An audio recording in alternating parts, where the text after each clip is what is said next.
your attention, for example, is mediated by unconscious forces. And you know that perfectly well. And this is another Freudian observation. You know, if you're sitting down to study, for example, your conscious intent is to study. But you know perfectly well that all sorts of distraction fantasies are going to enter the theater of your imagination non-stop and annoyingly. And there isn't really a lot you can do about that except maybe wait it out. You know, so you'll be sitting there reading and your attention will flicker away. You'll think about, I don't know, maybe you want to watch Jane the Virgin on Netflix or something like that. Or maybe it's time to have a peanut butter sandwich, or you should get the dust bunnies out from underneath the bed, or it's time to go outside and have a cigarette, or maybe it's time for a cup of coffee. Or it's like all these subsystems in you that would like something aren't very happy just to sit there while you read this thing that you're actually bored by. And so they pop up and try to take control of your perceptions and your actions non-stop. Maybe you think, well, this is a stupid course anyways. Why do I have to read this damn paper? And what am I doing in university? And what's the point of life? It's like you can really get going if you're trying to avoid doing your homework. And then you might think, well, what is it in you that's trying to avoid? Because after all, you took the damn course and you told yourself to sit down. Why don't you listen? Well, because you're a mess. That's basically why. You haven't got control over yourself at all. And no more than I have control over this laptop. Okay, so there's the memory function of the unconscious, and there's the dissolutive function. That's an interesting one. The unconscious contains habits, once voluntary, now automatized, and dissociated elements of the personality, which may lead a parasitic existence. That's an interesting one. I would relate that more to procedural memory. You know, so what you've done is practice certain habits, whatever they might be. Let's call them bad habits. And you'd like those things to get under control, but you can't. So maybe when you're speaking, for example, you use like and you know, and you say a lot.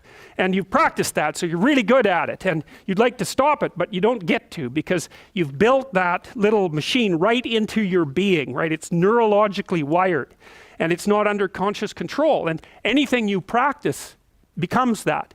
It becomes part of you, and that's another element of the unconscious, a different part. And then there's a creative part, which is that, well, you know, you're sitting around and maybe you're trying to write something, or maybe you want to produce a piece of art or a piece of music, or maybe you're just laying in bed dreaming and you have all these weird ideas, and especially in dreams, it's like, where do those things come from? And even more strange, one of the things that's really weird about dreams, and almost impossibly weird, is that you're an observer in the dream. It's like a dream is something that happens to you.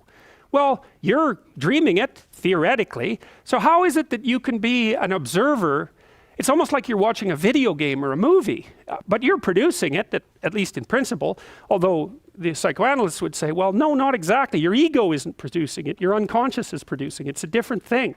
It's a different thing. And of course, Jung would say, well, it's deeper than that. The collective unconscious might be producing it. It's in some sense, it isn't you exactly, or it isn't the you that you think of when you think of you. And that's the ego from the Freudian perspective, the you that you identify with. That's the ego. And outside of that is the unconscious. The id, that's more the place of impulses. And you could think about those as the biological subsystems that can derail your thinking, right? And that govern things like hunger and sex and aggression and your basic instincts is another way of putting it.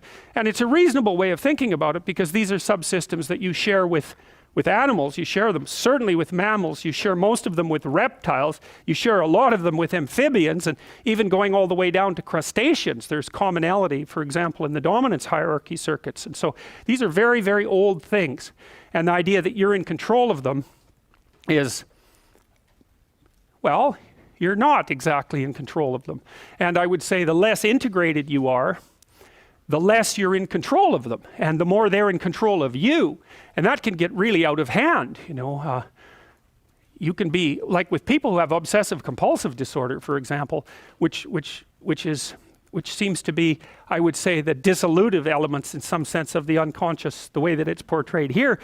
Poor people with obsessive compulsive disorder, they can spend half their time doing things that they can't really control, and they have very strong impulses to do them, and it's very hard on them to block them. You know, they'll almost panic if those things are blocked. And then you have people with Tourette's syndrome, you know, that they'll be doing all sorts of weird dances and spouting off obscenities, and and imitating people without being able to control it, and sometimes a little bit of antipsychotic medication can dampen that down, but it's as if there are these autonomous semi-spirits inside of them that grip control over their behavior and make them do things. And you know, you find that to some degree in your own life, because maybe you've become very attracted to someone, even maybe you don't want to be attracted to the person, and then you find yourself, you know, texting them when you know perfectly well that you should be going to bed, and you know, you're in a grip of something, and you can't control it, and that's all part of the unconscious and all part of what Freud was studying.